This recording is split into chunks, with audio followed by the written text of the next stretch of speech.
कोल्हापूर जिल्ह्यात विशेषतः जिल्ह्याच्या धरण क्षेत्रात पावसाचा जोर कायम आहे आणि त्यामुळे राधानगरी धरणाचे 2 स्वयंचलित दरवाजे सध्या उघडले गेलेले आहेत, ज्यातून 4000 क्युसेक्सचा विसर्ग भोगावती नदीमध्ये आणि पर्यायाने तो पंचगंगा नदीमध्ये देखील होतोय आणि त्यामुळे पंचगंगा नदीच्या पाणी पातळीमध्ये आता किंचित वाढ होत असताना आपल्याला बघायला मिळते। पंचगंगा नदीची पाणी पातळी सध्या 31 फूट 4 इंचांवर आहे आणि जिल्ह्यातील 33 बंधारे अजूनही पाण्याखाली आहेत।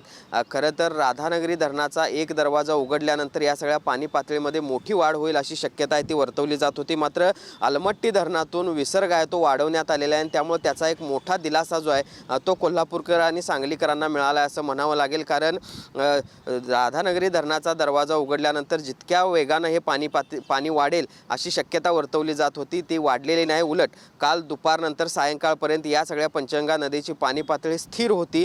त्यानंतर रात्रीपासून पुन्हा एकदा हळूहळू या सगळ्या पंचगंगा नदीच्या पाणी पातळीमध्ये वाढ व्हायला सुरुवात झालेली आहे आणि त्यामुळे आज आणि उद्या देखील कोल्हापूर जिल्ह्याला ऑरेंज अलर्ट देण्यात आलेला आहे। पावसाचा जोर कायम राहील अशी शक्यता आहे ती वर्तवली गेलेली आहे।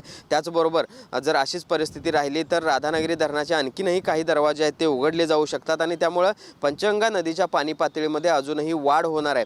मात्र ही वाढ होणार असली तरी हळूहळू ही वाढ होते आणि त्यामुळे एक मोठा दिलासा या निमित्तानं कोल्हापूरकरांना, नदीकाठच्या गावातील लोकांना, त्याचबरोबर जिल्हा प्रशासनाला देखील मिळाला असं म्हणावं लागेल। दुसरीकडे अलमट्टी धरणातून देखील 1,10,000 क्युसेक्सचा विसर्ग सुरू केला असल्यामुळे याचा मोठा दिलासा कोल्हापूर आणि सांगली जिल्ह्याला मिळाला आहे। भूषण पाटील, TV9 मराठी, कोल्हापूर।